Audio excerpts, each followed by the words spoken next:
আজকে আলু বিল জল পাতে যে আলু বিলে আমাদের ইন্দুরে ঘুষ ফেলে আলু বিলে খায় গাদা করতে বলে এরকম জীবনে ভাবছিল নির্বা। চলো তাহলে আলু বিলে জল পানা ভিডিওটা প্রথম থেকে শুরু করা যাক আর কি। সকাল সকাল ঘুম থেকে উঠে দেখছি মেশিন চালান দিচ্ছে দাদা, বাধা পুকুরে বিল গিয়ে মনে হচ্ছে জল পাওয়াবে। তখন আমি দেরির কাজে হাঁটে হাঁটে পিল দিকে যাই বলি, তো ভাইলে দেখছিলাম সেদিকে খাঁচিয়ে কুয়াশ দিচ্ছে, গলায় মপলাটা বেঝাইনে দেখতে পাচ্ছি, চলে এলাম পুকুরে বিলটার দিকে। তো দেখছি লালাটালে খাঁচিয়ে ধোঁয়া উঠছে, সকাল সকাল গরম জল আর দাদা সাথে জল পাওয়া যে। তো বলি যাই আমি বাজারে যে নিচের বিলটার দিকে গাছ একটু পরিষ্কার করি, খাঁচিয়ে লাটা হয়ে গেছে। তো দেখতে পাচ্ছি যে নিচের বিলটা আমি লাটা গেলে সব পরিষ্কার করে দিলাম, খাঁচিয়ে আলু গাছ হয়েছিল। তোকে বলি যাই আর উপরে বিলটা পরিষ্কার করতে হবে। পুরো বিলটার দিকে আসিনি যে পরিষ্কার করছিলাম, দেখছি আই ভালো ইঁদুর লাগিয়ে গেছে, দেখছি আলুগুলো ইঁদুরে খাইয়ে দিয়েছে। আর গোটা কাটিংটা দেখছি খাঁচিয়ে ভুষ ফেলিয়েছে ইঁদুরে। আমি সব আলু খাবে কেন কিরি বাপ।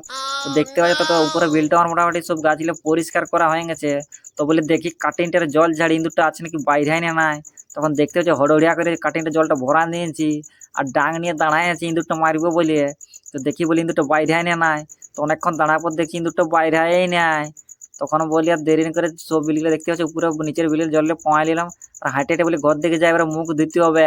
ব্রাশটায় যে দেখতে পাচ্ছি কোলগেটটা লাগাই নি, এদের সঙ্গে একটু ভেলকি মারে মারে দাঁতিলে একটু রগাড়ে নিলাম। ট্যাপ কলটা দিয়ে দেখতে পাচ্ছি চলে এলাম আসিনে। প্রত্যেকদিন মতো মুখ হাতিলে ভালো করে একটু ধুয়ে নিলাম, ধোয়া হয়ে যেতে ঘরে আসে ডাল আলু ভাজার কলা ভাজা দিয়ে তত্ত্ব বসতে বসে বসে পুরা বাজিয়ামটা পুরো মোচ্চাড়ের মারে দিলাম সেই লেভেলের। খাওয়া যেতে বলছে যে হাঁটে চলে এলাম, বলছে সরস্বতী পুজোর প্যান্ডেল হবে। তাই দেখছি সব আলোচনায় বুঝে গেছে।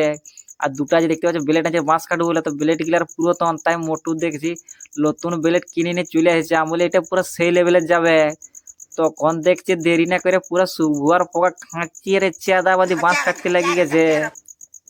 আর সেদিকে ঘোষ মোটর ওই দেখছি পুরো যা বাঁশ এনেছে পুরো ঝুড় সমেত বাঁশ পুরো মোচাড়িনে সব চলে এসেছে। তোকে বলি যে বাঁশগুলো পোকা কাটেছিল সেগুলো আমি ঝুড়িতে লাগিয়ে গেছি, ভালো করে একটু ঝুড়িয়ে নি বলি না হাতে লাগবে কারো।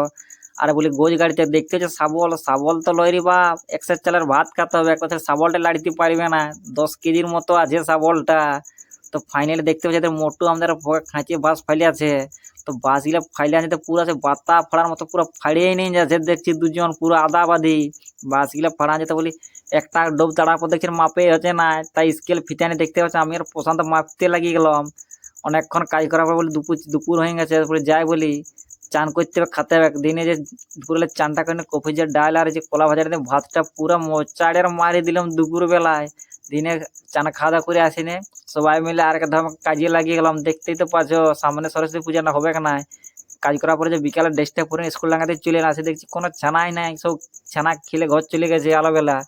তোকে বলি যে ঠান্ডা লেগে আগুন ধরাবো, তাই দেখছি সব খাঁচে ঝুড়ি ঝাড়ি নিয়ে আসেছে। আর দেখছি দমকা হুদুকা আছে এরা, যা বাপরে বাপ কাছে ঠেসা যাচ্ছে না। তাই যে আর উপরটাই বুঝতে চাপতে লাগিয়ে গেলাম। চিরঞ্জিত দেখছি একটা মাংস পিস আনিছে শিখে করে পোড়া আছে, তো 1 পিস মাংস। আর খরিদ্দার দেখবে 12 জন, 25 পোস্ত আর টঙ্গা।